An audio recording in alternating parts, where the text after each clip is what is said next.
So hello everyone, in this video I am going to talk about how to find out the center of mass of the uniform semicircular rod. So as always, you may pause the video and give it a try, and when you are ready you can continue with this video to see how this problem can be solved.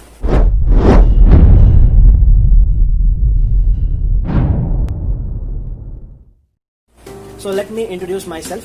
My name is Deep Homik and welcome back to our channel Physics and Math Geeks. If you haven't subscribed our channel yet, please subscribe this channel and press the bell icon. Destroy that bell icon so that you can get the notifications of our latest videos. So let's get started. So here I have to find out the center of mass of the uniform semicircular rod. The first and the foremost thing which we must do while calculating the location of the center of mass is to define a coordinate system such that it becomes convenient for us to perform the calculations. In this case, I am going to consider the center of this semicircle as the origin, this horizontal line as my x-axis, and the line perpendicular to the x-axis passing through the origin as my y-axis.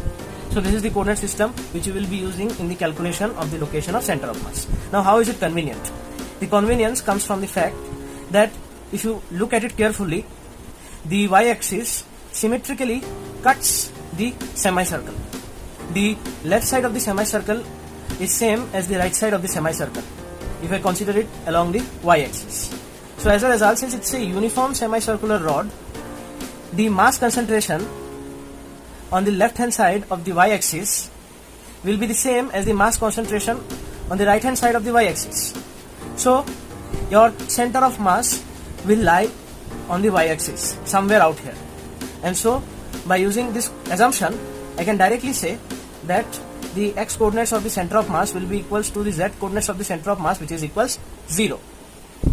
So if I can just find out the y coordinates of the center of mass, the problem will be solved and we will get the location of the center of mass.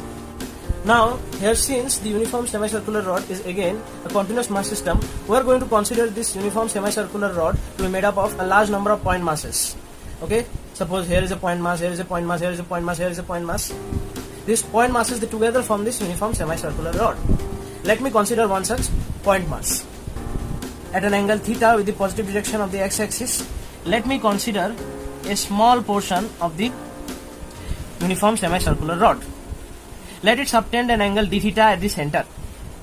As a result, the length of this small portion will be given by r d theta.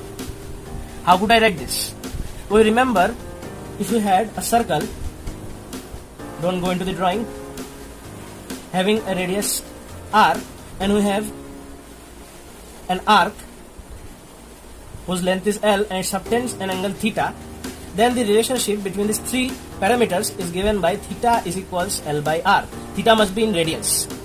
So this implies I can write L is equals R theta. Here in this case, the radius is capital R, the angle subtended is d theta, so your L will be R d theta. Now this small portion will have some mass. Let it be represented by dm. Now since it's a uniform semicircular rod, I can calculate the dm by using unitary method. So dm will be equals total mass divided by the total length. Here in this case the radius is capital R, so the total length will be pi capital R. Why? Because the circumference of a whole circle having radius capital R is given by twice pi R. In this case it's a semicircle, half of the circle, so the circumference will be pi R. So this is the unit mass or the mass of a unit length. I am interested in the mass of this portion, so it will be into r d theta. R was cancelled, so it will be given by capital M d theta by pi. Now let me give you the formula for the y coordinate of the center of mass. It's given by integration of y dm by integration of dm. Integration of dm will give you the total mass. In my last lecture I talked about this formula, where in the denominator I had taken capital M. Capital M is nothing but integration of dm. All these dm's together give you the total mass. I discussed about that in my last lecture. If you haven't seen my last lecture, then the links will be given in the description, as well as I will try to give it at the I button. So anyways, let's continue. Now I have to find out the value of the y coordinates of this small point mass. or the small part of the semicircular rod. So let me find out the y coordinate. This is the origin. So in that case this will be your y coordinate. Now carefully see that it's a right angle triangle whose hypotenuse has a length of capital R. So since this is capital R and this is theta, this length will be equals R sine of theta. So therefore I can write my y to be equals capital R sine of theta. So now let me substitute the values of y and dm in this given expression. So it will become integration of y was R sine theta times dm. What is dm?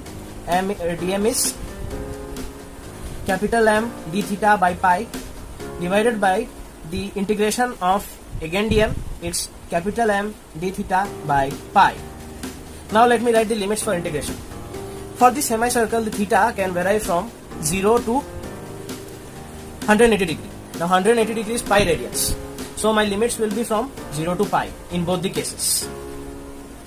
Now I can remove the constants. I can bring out the constants. So in the numerator the constants are r m by pi times integration of sine of theta d theta. The limits are from 0 to pi. And the denominator, the constants are m by pi integration of d theta, limits are from 0 to pi. M by pi will go cancel. So it will be equals now integration of sine of theta d theta divided by integration of d theta. The limits are from 0 to pi. The limits are from 0 to pi. Now I know integration of sine theta with respect to d theta is equals minus of cosine theta, while integration of d theta is equals theta. So I can write this. So it will be minus of cosine of theta. The limits are from 0 to pi divided by theta. Your limits are from 0 to pi. So it will be equals. Now let me bring the minus sign out.